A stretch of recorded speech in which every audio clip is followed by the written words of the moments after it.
Hi, Joe. Could you talk about what they bring offensively with their lineup and the different guys all the way up and down? Extremely talented offensively. It's a club that scores a lot of runs but doesn't swing and miss very much. And I think when you look at them, it's a complete lineup throughout. They're aggressive on the base pass, so you have to control that. They're going to hit their home runs, but they're going to do a lot of other things offensively. So you need to make pitches. A follow-up to that, what do you think about what Altuve has been able to do and what he can do? Oh, he's a great player, and he's been for a number of years here, and obviously he plays the game the right way. He plays extremely hard, and it's a guy that not only gets 200 hits a year, but is extremely productive with the home runs, the doubles, and all the things, driving in the runs that he does. In the middle, Joe Anthony.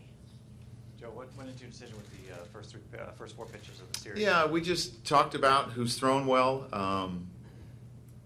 how the stuff kind of sets up, and we decided to go that way.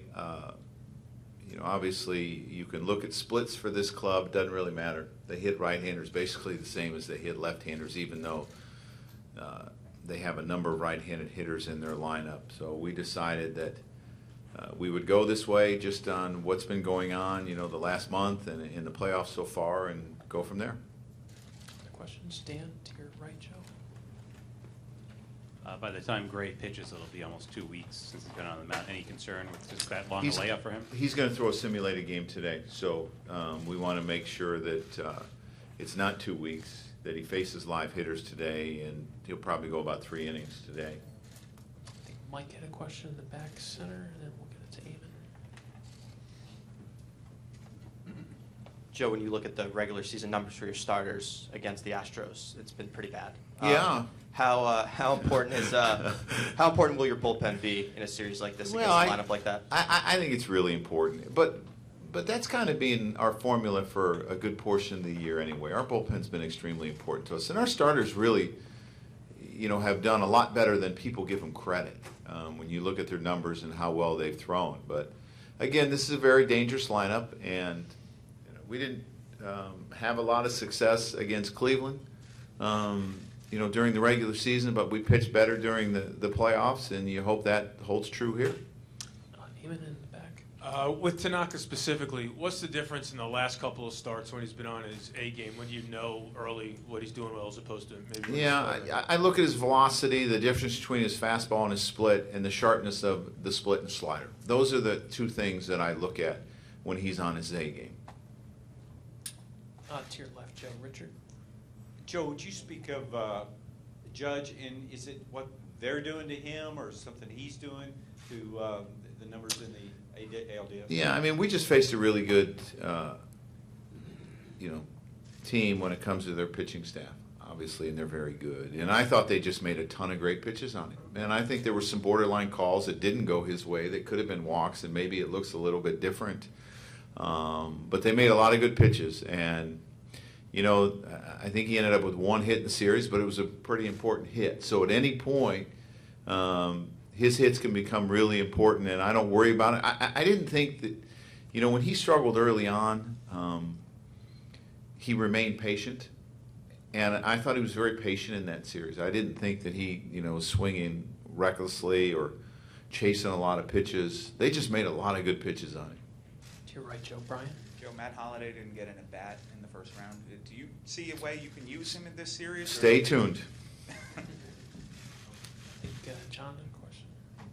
Joe, obviously the stakes are high, but you have any concerns that last series could have taken something out of you guys emotionally? It was such a high emotional series.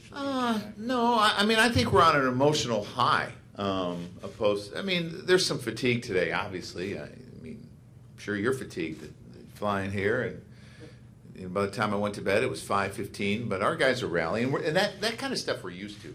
That's the life of being a baseball player in a New York Yankee in the times that you play. But no, I am not concerned. I think they're in a good state mentally. In the back center, Dave. Joe, Brian said last night, over here on your left in the middle, Joe, left middle.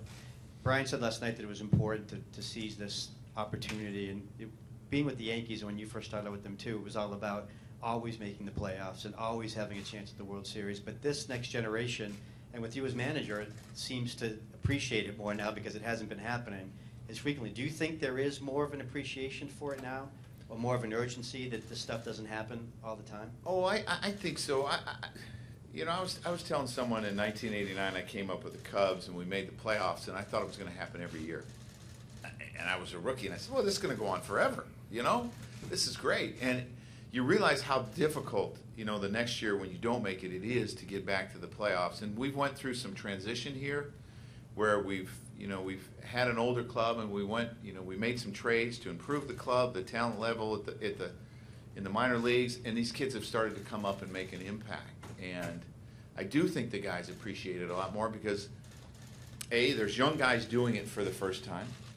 There's a number of guys that came from other clubs that wouldn't have had this opportunity had they not been traded. And the veteran guys hadn't been there much lately. So I think there is a big appreciation, and I think they're enjoying every minute of it. Eric, third row right.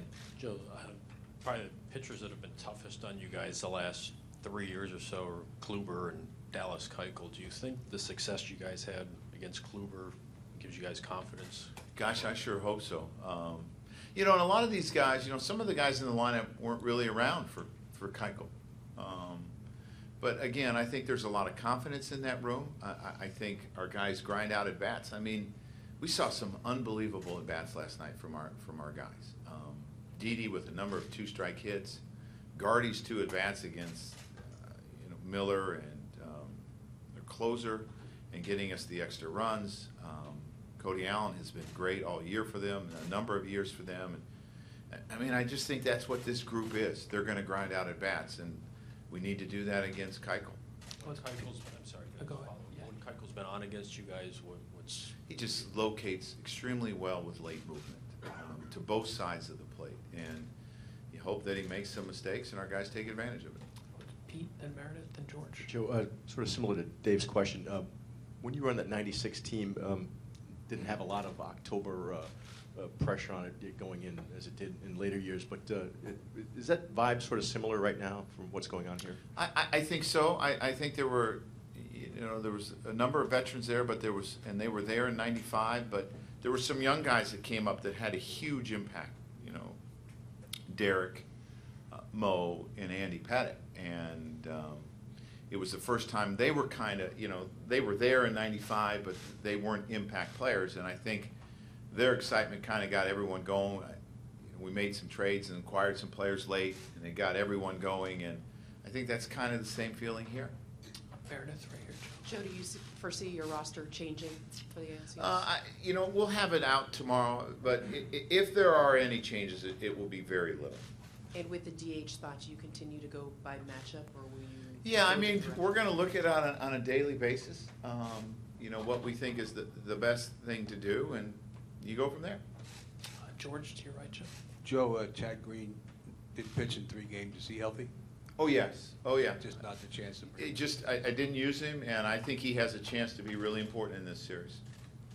Got a couple questions up front. Brian, and then Mark, and then Tanaka's Eric. home road splits are pretty significant. Where do you think that comes from? Any trepidation in sending him out tomorrow? He's been an interesting case the whole time we've had him. 1 year he's better on normal rest, and then the next year he's better on longer rest, and 1 year he's better at night, and 1 year he's better in the day. The sample size sometimes is just not enough really to have a true, feeling of exactly why. You try to put your finger on it. So his stuff was great the other day. He's had some really big starts. His last 2 starts have been outstanding. And there's a lot of times he really gets on a roll, and he puts a bunch of them together, and we're going to need a good one from him tomorrow. Mark, right here. Joe, Brian McCann said he developed relationships with your organization that he'll keep forever. Some thoughts about him when he was with you, and now you're going against him. Everybody loves Matt. It's a hard guy not to love, and even when he's on the other team. Now, that's not to say I won't get mad at him if he does damage against us, but he was important in that clubhouse. He came to play every day. He's a fighter. He's very good at what he does. He has an understanding what he has to do behind the plate to get the most out of his pitchers. He finds ways to get big hits, but he's got a great personality, fun-loving, great in the clubhouse. So obviously, he meant a lot to us. He meant a lot to me, and I loved managing him. And I'm wishing him the best of luck, just not this series. In the back on the right. Joe, for Tanaka, did you think about have him a little bit extra day or have him like on a home game? Or you have like confidence in him to get a strong start for a game one? Yeah, I have a ton of confidence in him. When you think about the way he's been pitching lately, you think about him having the possibility of making 2 starts in a series. So if I wait till game 3, you don't know if you're going to get there. I mean, then this next start would be game 7. So one way of guaranteeing him 1 start at home is 1 in 5. So that's why we chose to do it. We loved what he did his last start, and give us whatever you got. Sweeney standing on the right. Joe, the season that Chapman had wasn't what you were expecting from him or hoping for. In the last 2 times out, he seemed very dominant. Is there something tangible that you can point to these last 2, or did he just? I just think the ship got righted. I mean, I really do. And we kept looking at everything. I mean, we were looking at mechanics. We were looking at different things. And the one thing we kept coming back to was even when he was struggling, the contact rate was not like hard. It wasn't like he was giving up a ton of hard hit balls. I know he gave up a homer here and there, but some of the hits were, 12 hoppers through the infield that was setting up things, and there were some stolen bases. So I just think things got back to normal for him, and things that usually happen for him happened. And his luck changed a little bit. So, I mean, he's been dominant. We need him to continue to be that way. I've had to use him in some 2-innings stints, and he's rose to the occasion. Have to see how he is tomorrow. Have to see how Robbie is tomorrow, and you go from there. In the middle, Anthony.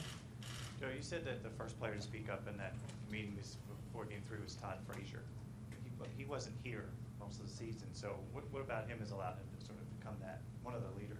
It's just who he is. I love it. I mean, he's a kid from New Jersey that's not afraid to speak up and is a high-energy guy and loves being a Yankee. And you think about, him coming to our stadium and standing next to Derek Jeter when he was 12 or 13 years old. He loves every minute of it. And I think he's cherishing this time, and he wants to get the most out of it. Anything else for Joe? No. We'll take one more up here, Chris. Joe, some thoughts on Carlos Beltran? Oh, another guy that's meant a ton to us, and another, just a real clubhouse leader, someone that everyone has looked up to. And I'm not just talking about on the field. I'm talking about off the field. I mean, you think about what Carlos does on the field, it's special. I think he's a Hall of Famer. But off the field, just as important. He gives back so much and has so many worthy causes, him and his wife, and what they do. So Carlos is someone that every player can look up to in different ways.